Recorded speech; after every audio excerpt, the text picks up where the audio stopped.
Radio Sucesos 101.7 FM presenta su noticiero Sucesos con Milton Pérez y Verónica Larrea. Un periodismo libre para una democracia plena. Los hechos y las opiniones de los sucesos que marcan nuestro tiempo.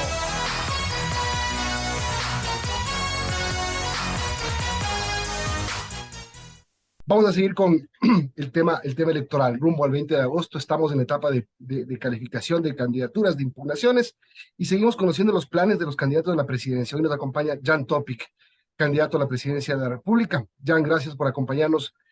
Buen día, y veo que usted ya empezó el recorrido por el país. ¿Cómo le está yendo? Buenos días. Milton, Verónica, buenos días. ¿Nos escuchan bien? Sí, bien. Bueno, buenos días, y todos los escuchan a Radio UCER. Muchas gracias por la invitación. Sí, comenzamos casi que inmediatamente el recorrido por el país.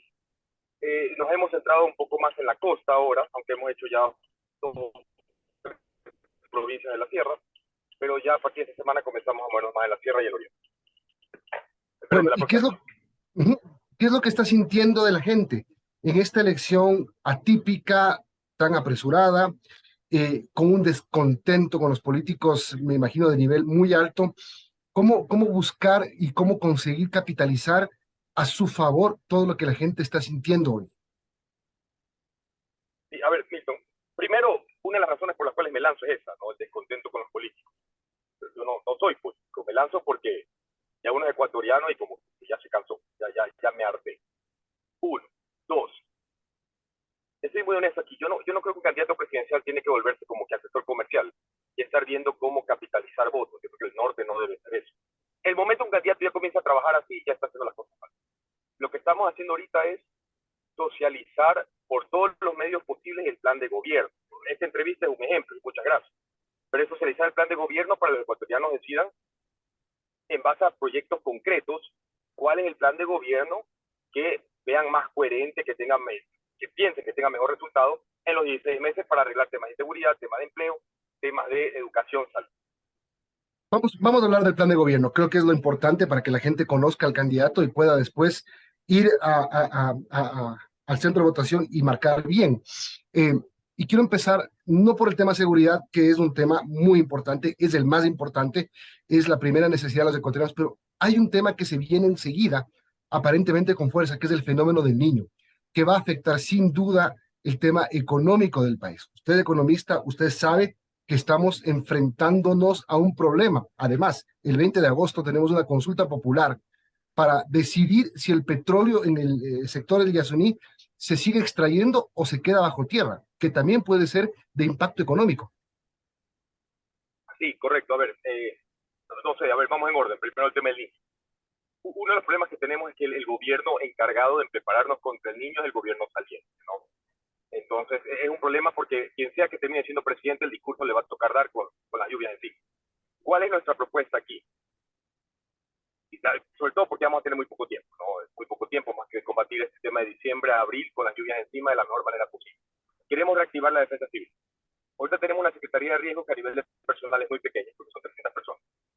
Queremos reactivar la defensa civil, tener unos 20.000 a 30.000 voluntarios entrenados, equipados para mejor llevar a cabo las actividades de coordinación en territorio. Una de las cosas que me he dado cuenta tanto del terremoto como en las inundaciones de Esmeraldas, tienes un Ecuador que quiere ayudar, pero no tienes los mecanismos de liderazgo para que esa ayuda se canalice bien. En Esmeraldas es lo que vimos, o sea, la gente quiere ayudar de todos lados del país, pero no tienes de forma eficiente cómo canalizar esos recursos para que lleguen realmente donde tienen que llegar. Y en el terremoto pasó exactamente lo mismo. Entonces, tienes una inefectividad enorme ahí, incluso que expresa corrupción. Entonces, ¿qué podemos hacer con los 20.000, 30.000 voluntarios entrenados, equipados de la defensa civil? Mejor coordinar las actividades que sean más eficientes. Entonces viene el tema de edificación de albergues, limpieza de canales, todo lo que conlleva el mejor prepararnos y aguantar el niño. Eso por el niño. Ahora por lo de Yasuní, no sé si quieres paro o hacer otra pregunta o seguir. No, con lo del Yasuní. A ver, Yasuní. Solamente un tema importante. Yo coincido con usted en el tema de el terremoto del 16 fue un ejemplo de cómo la voluntad de la gente no pudo ser canalizada. Recordemos que había gente que iba desde Quito, desde Guayaquil, de diferentes ciudades, en sus vehículos con ayuda, y mucha de esa ayuda se quedó acumulada en un sitio, llegó mucho a muchas familias, y poco a bastantes familias y nada a un montón de familias. Es decir, el mecanismo de la defensa civil suena interesante como para enfrentar las emergencias. Sí, mira, te pongo un ejemplo. Nosotros, con un vuelo de terremoto, nosotros subimos a Manaví, después de Esmeralda, al día siguiente, a poner antenas, estas vistas, que son antenas satelitales, para poderle dar internet a la gente, que era crítico porque incluso las personas tenían que mandar un WhatsApp para decir estoy bien a la familia que estaba fuera de la provincia, ¿no? Pero llegábamos muchas veces a lugares y tenías, qué sé yo, a CNT o a Movistar ya poniendo antenas. Entonces, claro, era ineficiente porque hubiera preferido mil veces ir a otro lugar donde no hay antenas. Ese tema de la falta de coordinación es lo que te inhabilita como ecuatoriano en poder mejor canalizar la ayuda. ¿Qué hicimos, por ejemplo, ahorita para Esmeralda? Aparte que se ayuda en algo, tenemos una plataforma que está funcionando súper bien, que te levanta las necesidades en cada refugio, en cada barrio, la sube a la plataforma en tiempo real y te genera las demandas de, ¿sabes qué? En tal refugio ahorita necesitamos una batería sanitaria. Entonces, las personas que tienen batería sanitaria y quieren donar, ya saben a dónde mandarlo y tienen el mecanismo para la entrega o la entrega directa. Y te queda como rápido, ¿no? Te queda la foto de cuando se entregó la batería sanitaria en el refugio. Entonces, tienes la tranquilidad que efectivamente se entregó. Esa plataforma creo que nos va a ayudar también enormemente en conjunto con la defensa civil para mejor canalizar las ayudas. Yasuní. ¿Perdón? Ahora sí, el Yasuní. Allá, vamos a Yasuní. A ver, lo mencioné en una entrevista hoy día. Tienes lo importante y tienes lo inmediato. ¿Qué es lo inmediato? Dos cosas. Merma de 55.000 barriles día, 1.200 millones anuales que pierden en producción. Pero cerrar Yasuní, no solo por la pérdida de crudo, pero cerrar Yasuní en tema de lo que el costo de cierre de pozos, el tema de multas, son 16.000 millones. Es bastante. O sea, en un mundo donde tu presupuesto, posiblemente, el déficit presupuestario ahorita posiblemente llega a 4.000. Entonces aquí tienes 16.000, 4 veces eso. Entonces tienes un costo enorme con cerrar Yasuní. Por otro lado, puede ser en los próximos 2 o 3 años, va a ser la primera época en la historia de la humanidad que rompamos ese límite de 1.5 grados centígrados en calentamiento mundial, que es lo importante. Entonces, lo urgente que es la merma en el hueco presupuestario y lo importante que es el tema del medio ambiente. Como presidente, tú no decides, decide el Ecuador. Lo que sí tienes que hacer como presidente o como candidato presidencial es tener el plan A y el plan B. ¿Qué pasa si la respuesta es sí? ¿Qué pasa si la respuesta es no? Si se cierra la producción de petróleo, de extracción de crudo en el Yasuní, tenemos unas propuestas, eso lo está trabajando Pedro José Freire, mi antiguo binomio, para ver cómo podemos, a punta de minería o extracción fuera del Yasuní, cubrir esos huecos. Y si se permite continuar con la extracción de petróleo, la tarea de Pedro José es asegurar que se cumplan todos los estándares medioambientales, tanto en Yasuní como fuera de Yasuní, para la extracción responsable de petróleo con estándares medioambientales. Bien, son las 8:32. Estamos hablando con Jan Topic, candidato a la presidencia de la República. Ya, buenos días. Y bueno, yo quiero insistir en este tema económico porque la situación realmente, no solamente en el Ecuador, sino en el mundo es crítica. Y hablando de nuestro país de manera específica, superamos la barrera de los 1.800 puntos en el riesgo país. Esto significa más intereses, situación compleja para el Ecuador. Y si a esto se sumaría que se deje de explotar petróleo en el Yasuní, estamos en una situación económica complicada. ¿Cómo lidiar con esa brecha fiscal, con esta situación del riesgo país y, bueno, eventualmente si es que se deja de explotar el Yasuní? Sí, a ver, y hay otro tema importante, ¿no? Que es el progresivo. A ver, yo estoy a favor de que se cierre el tema del ISD, pero igual nos va a mermar 700 millones adicionales en lo que está recaudando ahorita con el tema de impuestos de divisas.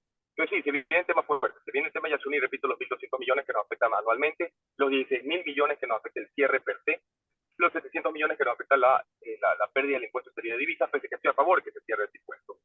Tienes huecos importantes y ya estamos heredando un país que, como turro, el déficit va a ser por encima de los 2.500 millones este año, ¿no? Que posiblemente alguna gente dice que puede llegar a 4.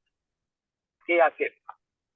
A ver, un tema importante. Primero, piensa que sí, como bien dijo, o bien mencionó usted, tenemos ahorita un riesgo país casi 19%. Lazo sí logró reducir la tasa de interés que pagamos entre los chinos al FMI en casi 2 puntos, ¿no? O sea, con los chinos estamos pagando 6.5 promedio, casi 7. Ahora estamos pagando menos de 4%.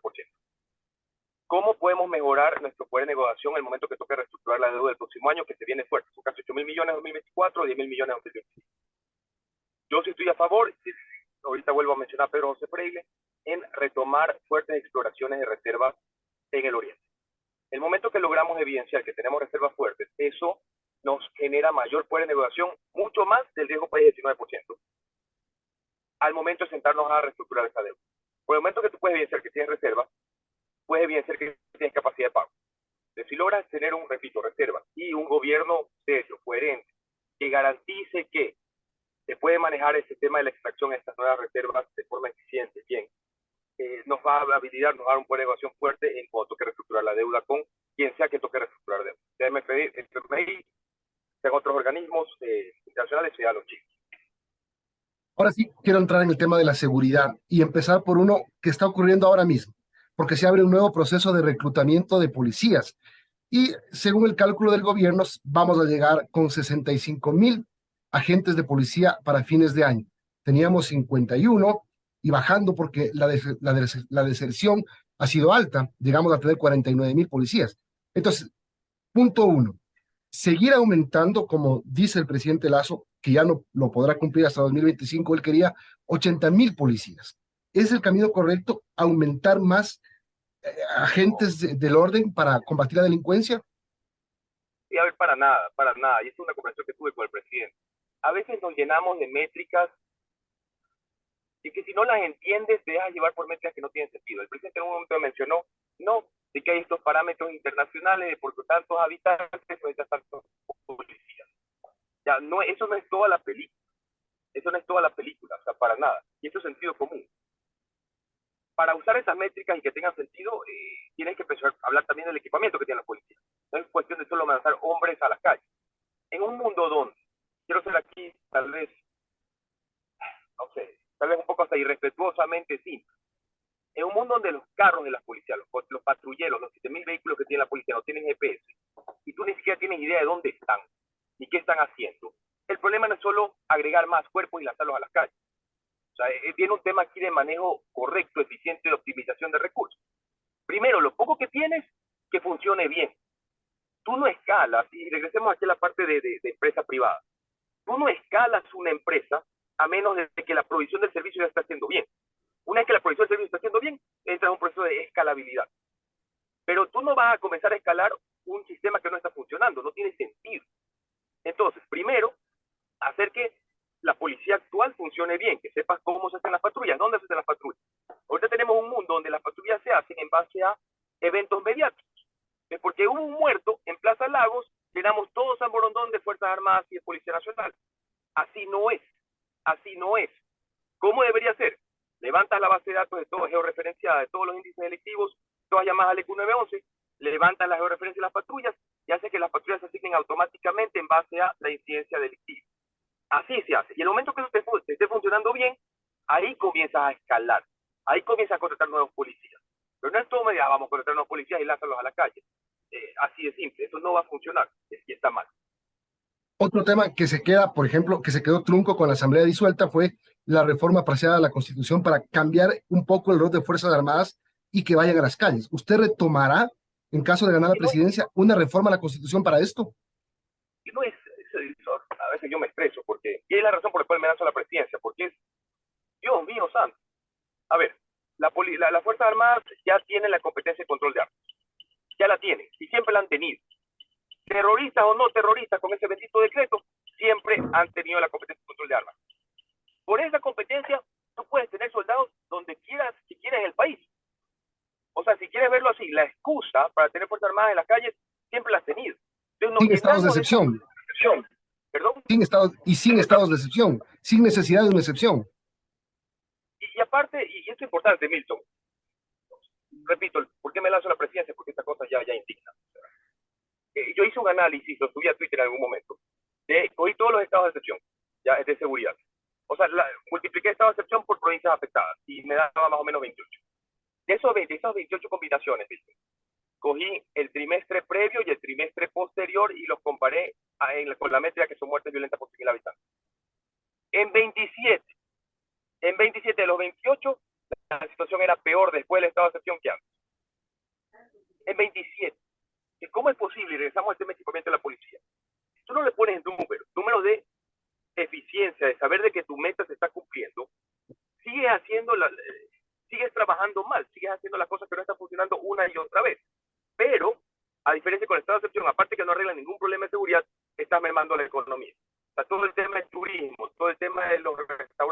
la vida nocturna, las cierras, porque piensas que esa es la solución, pese a que no existe un número que te evidencie que están funcionando.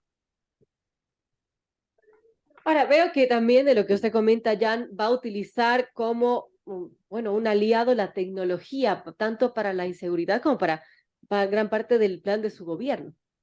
Sí, por ejemplo, y ahorita mencionaba el tema de, a ver, yo soy fanático de la tecnología. En un mundo, no sé, que también es frustrante, en un mundo donde tienes a BART, tienes a ChatGPT, es sumamente frustrante cómo nosotros manejamos política en el Ecuador.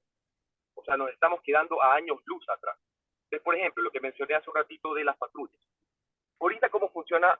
Póngase a pensar, ¿cómo funciona el tema de patrullas policíacas en Ecuador? Tiene una persona dentro de la policía y decidió que las patrullas se van a manejar de tal manera. Ese sistema es altamente corrompible porque es una persona que está a cargo. O sea, si viene un grupo delictivo y no sé, le paga a esta persona para que no hagan patrullas, no hicieron patrullas. Entonces, en un mundo donde tienes a ChatGPT, es sumamente fácil y sumamente fácil. Yo sé que a veces suena a Guerra de la Galaxia, pero créanme que es sumamente fácil. Tú armar una red neuronal que aprenda cómo mejor asignar patrullas para minimizar los índices delictivos. Es sumamente simple. Tienen un chorro de empresas del mundo que trabajan así. Pónganse a pensar Uber. ¿Cómo Uber distribuye a los taxis para minimizar los tiempos de espera del momento que pides un taxi al momento que llegó el taxi? Ese mismo concepto lo puedes aplicar a seguridad ciudadana para asegurarte que las patrullas vayan donde tienen que ir y los tiempos de atención sean drásticamente reducidos. Y combates a la corrupción. Combates a causa raíz a la corrupción. Pero eso no se hace porque estamos en Ecuador y esa cosa tiene que cambiar. Se acaba el tiempo y otra pregunta más que yo no he escuchado que le han hecho es, hablando de tecnología, economista, ¿qué hacer con los radares, por ejemplo? Aquí se armó una polémica por el radar de Montecristi que duró más la polémica que lo que el radar funcionó. Un radar de Santa Elena que no se puso. Se hablaba de hacer una ley de derribo, por ejemplo, para controlar las aeronaves del narcotráfico. Muchas cosas que tienen que ver con el control del espacio aéreo y también marítimo. Sí, a ver, solo como anécdota, Milton, lo pueden investigar. Tienen un radar en la Tacunga que se puede repotenciar, te cuesta 4 o 5 millones de dólares y ya hubiéramos resuelto el tema de Montecristi hace tiempo. Pero no se hace. No se hace. Yo no creo que es un problema tecnológico, es un problema de voluntad, es un problema de determinación, de querer que las cosas se hagan. O sea, solo el hecho de que haya existido ese sabotaje, ese ataque al radar de Montecristi ya habla mal porque sabes que te lo van a atacar. O sea, sabes que te lo van a atacar. Entonces, ¿cómo es posible que no lo defiendas? Pero mi enfoque, sí, hay que controlar el espacio aéreo, pero tiene que ser, y regreso al tema de optimización de recursos. ¿Por dónde está nuestra permeabilidad? ¿Dónde es el grosso del problema? En mi opinión, en base a la data que tengo, el grosso del problema es terrestre. El grosso del problema es terrestre, o sea, terrestre de cómo entra la droga a Ecuador y fluvial, obviamente, de cómo sale. Tú tienes droga que entra al país por medios aéreos, tienes droga que sale al país por medios aéreos, no es la mayoría. Yo no creo que ni siquiera llegue al 10%. Entonces, ¿dónde debemos enfocarnos? Es control terrestre de cómo entra el narcotráfico y el armamento al país y control fluvial de cómo sale el narcotráfico del país.